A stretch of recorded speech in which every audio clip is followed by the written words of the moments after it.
Hi guys, good morning, good afternoon, good evening. I'm Coach Christine Tan. Paano pataasin ang value? Yan ang magiging topic natin today. So, eto pong mineral water. Kung bibili mo siya sa tindahan, 20 pesos lang to. Okay? So, kung bibilhin mo naman siya sa hotel, nasa 100 pesos. Pero para sa mga big time na resort, nasa 200 pesos yan. So, ibig sabihin, nakadepende sa value mo yung halaga. 'Di ba? Yung halaga mo, nakadepende dun sa presyo. So, kung may value ka na mataas, mahal ka.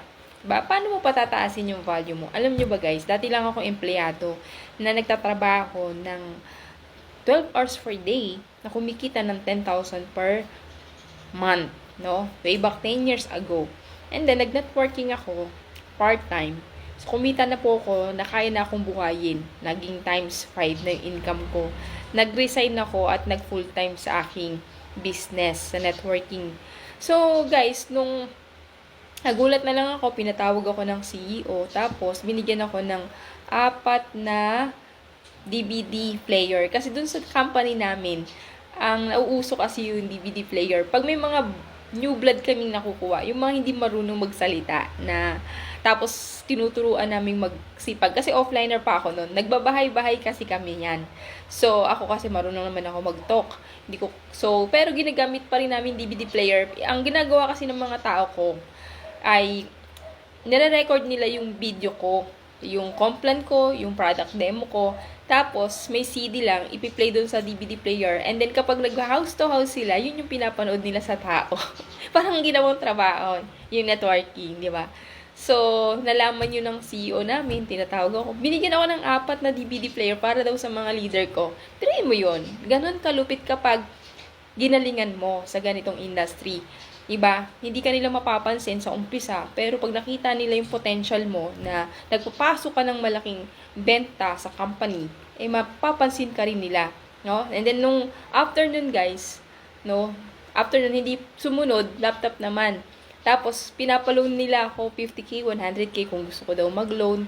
Kasi kung hindi ko naman kailangan, baka gusto mong magpagawa ng bahay, pwede kang mag-loan dito as support namin.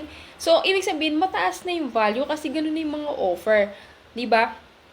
Kaya nga sabi ko, sipagan lang natin ang malupit, guys.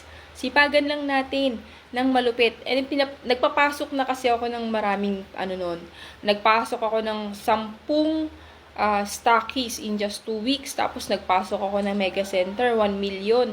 Meron pa na nga tatlong susunod pa na 1 million eh. So, nababalitaan nila yung mga galaw ko. Kahit hindi kasi ako pala punta ng office. Alam niyo naman, ako eh. Yung time na yon sa field ako talaga. Kasi offliner ako, pero sa field.